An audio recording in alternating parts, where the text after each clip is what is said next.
పరిశ్రమలో పనిచేసే కార్మికుల భద్రతే ధ్యేయంగా ప్రతి ఒక్కరూ కృషి చేయాల్సిన అవసరం ఉన్నదని జిల్లా కలెక్టర్, జిల్లా సంక్షేమ కమిటీ చైర్మన్ పి. చంద్రశేఖర్ అన్నారు. ప్రమాదాల సందర్భంగా ప్రాణనష్టం జరగకుండా కార్మికుల భద్రతే ధ్యేయంగా ప్రతి శాఖ, ప్రభుత్వం, ఇతరులు పనిచేయాల్సిన అవసరం ఉందన్నారు. బుధవారం జిల్లా కలెక్టర్ అధ్యక్షతన కలెక్టర్ కార్యాలయ సమావేశ మందిరంలో జిల్లా స్థాయి క్రైసిస్ కమిటీ సమావేశం జరిగింది. జిల్లాలోని పలు పారిశ్రామిక యాజమాన్యాలు, transport lorry association, NDRF, fire, police, revenue, ఇతర శాఖల అధికారులు, లారీ అసోసియేషన్, ఐఎస్టీయూసీ సంఘాల ప్రతినిధులు హాజరై ఈ సమావేశంలో జిల్లా కలెక్టర్ మాట్లాడుతూ, ఇటీవల నల్గొండ జిల్లాలో పరిశ్రమల్లో సంభవించిన ప్రమాదాలను ప్రస్తావిస్తూ ఇకపై అలాంటి సంఘటనలు జరగకుండా చూడాల్సిన అవసరం ఉన్నదని, ఒకవేళ అలాంటి సంఘటనలు జరిగినప్పుడు జిల్లా క్రైసిస్ కమిటీ తీసుకోవాల్సిన చర్యలపై ఆలోచించాలన్నారు.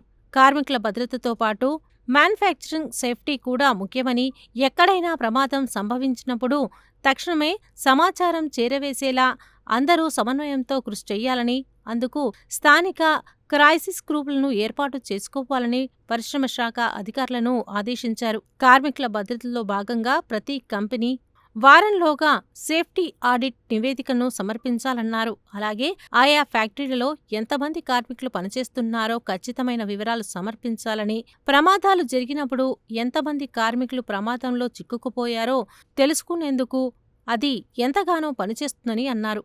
కార్మికులు ఫ్యాక్టరీల్లో అడుగుపెట్టే ముందు సెక్యూరిటీ డెస్క్ వద్దనే అటెండెన్స్ రిజిస్టర్ ఏర్పాటు చేయాలని, కార్మికులకు సంబంధించి ప్రతి ప్రాణం చాలా ముఖ్యమైనదని, ప్రమాదాలు సంభవించిన సమయంలో ప్రమాదవశాత్తు ఎవరైనా మరణిస్తే చెల్లించే నష్టపరిహారం, అలాగే ప్రతి కార్మికునికి కనీస వేతనం చెల్లించేలా చూడాల్సిన బాధ్యత ఫ్యాక్టరీ యజమానులపై ఉందని, ఇటీవల రాష్ట్ర ప్రభుత్వం కార్మికులకు కనీస వేతనాలను పెంచే విషయాన్ని గుర్తు చేశారు. అలాగే ప్రావిడెంట్ ఫండ్, ఈఎస్ఐ, నష్టపరిహారం, ఆరోగ్యానికి సంబంధించిన అంశాలపై ఎప్పటికప్పుడు అప్డేట్ చేయాలని, ఈ అంశంలో ఎలాంటి నిర్లక్ష్యం ఉండకూడదని అన్నారు.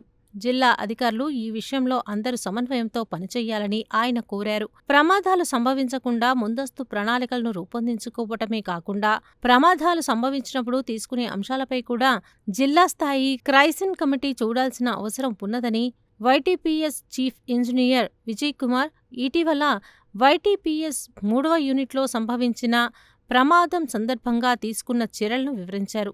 ఇన్స్పెక్టర్ ఆఫ్ ఫ్యాక్టరీస్ శ్రీదేవి జిల్లా క్రైసిస్ కమిటీ విధి విధానాలను, ఇటీవల నోస్ కంపెనీలో సంభవించిన ప్రమాద సంఘటనపై వివరించారు.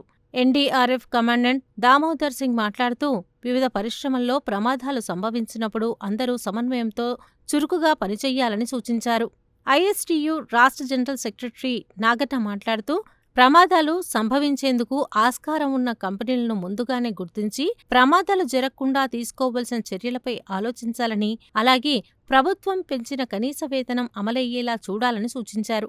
లారీ అసోసియేషన్ నుంచి హాజరైన దుర్గాప్రసాద్ మాట్లాడుతూ, కెమికల్స్ తీసుకువెళ్లే ట్యాంకర్లు, లారీలు తప్పనిసరిగా ఎలాంటి కెమికల్ తీసుకువెళ్తున్నారో పెద్ద అక్షరాలతో రాయాలని, రియాక్టర్స్ వద్ద పనిచేసేవారికి ఖచ్చితంగా సమయపాలన పాటించేలా చూడాలని, ట్యాంకర్లు సగం వరకు కాకుండా ఫుల్ ట్యాంకర్లు పంపాల్సిన అవసరం ఉన్నదని, అన్ని ఫ్యాక్టరీల వద్ద అంబులెన్స్ సిద్ధంగా ఉంచాల్సిన అవసరం ఉన్నదని అన్నారు. స్థానిక సంస్థల ఇన్ఛార్జ్ అదనపు collector Nalgonda RDO why. Ashok Reddy, జిల్లా క్రైసిస్ కమిటీలోని అధికారులు ఈ సమావేశానికి హాజరయ్యారు.